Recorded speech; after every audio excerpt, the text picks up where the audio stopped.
Second चालू झाले. रामकृष्ण हरी रामकृष्ण हरी. उजळलेले भाग्य आता अवघी चिंता वारली, संत दर्शनी आला व पद्मनाभ धुळ्याला, संपुष्ट हृदय पेटी करुणी पोटी साठवू, तुका म्हणे होता ठेवा तो या भावा सापडला. आज मी पुण्या विभागातील येरवडा ह्या ठिकाणी आमच्या गावकर कुटुंबातला परिवार आहे, त्याचं फार मोठं सहकार्य आपल्या दिंडीला आहे. ही दिंडीची आई आहे, कारण आणि यांचे जे मालक आहेत ते पुढं आचारीच्या माध्यमातून म्हणजे थोडक्यात कष्टकरी वारकऱ्यांना त्यांना मुखच चांगला घाल घालणं फार मोठी सेवा आहे. म्हणून मी बोलतो तुका म्हणे होता ठेवा तो या भावा सापडला. अशा आपल्या मुंबई ते पंढरपूर पायी श्री संत रोहिदास दिंडी क्रमांक 24ची दिंडी भारताचे प्रवेशद्वार गेट ऑफ इंडियापासून 7 जूनला निघते आणि ती बरोबर 13व्या दिवशी आळंदीला येते, 14व्या दिवशी पुण्यात येते.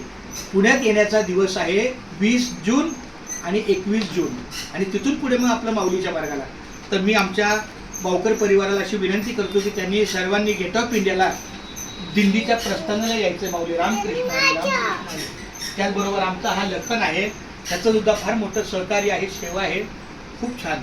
धन्यवाद दिनं झाले संतांचे दर्शन, झाली पापा तापा तुटी, दैन्य गेले उठा उठी, झाले समाधान पायी विसावले मन, तुका म्हणे आले घरा तोची दिवाळी दसरा, तुका म्हणे संत ओळखावे कैसे. संत कसं ओळखायचं माहितीये का? आपण होई कैसे तेव्हा करे. आपण जेव्हा संतांच्या गतीला राहतो, संतांच्या सहवासात राहतो, संतांच्या विचारावर चालतो, तेव्हाच आपण संतांच्या मार्गाने जातो.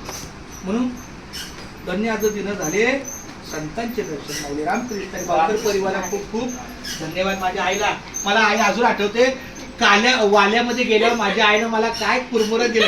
हिच्याकडे भेटलं नाही ना की वारकऱ्यांना काय तरी खायला चरायला, म्हणजे आमचे वडील म्हणतात एखादं धर पण दिवसभर काहीतरी चर. अशा पद्धतीने ही जगावणारी आहे, दिंडीची जगावणारी आई. खूप छान. माऊली राम.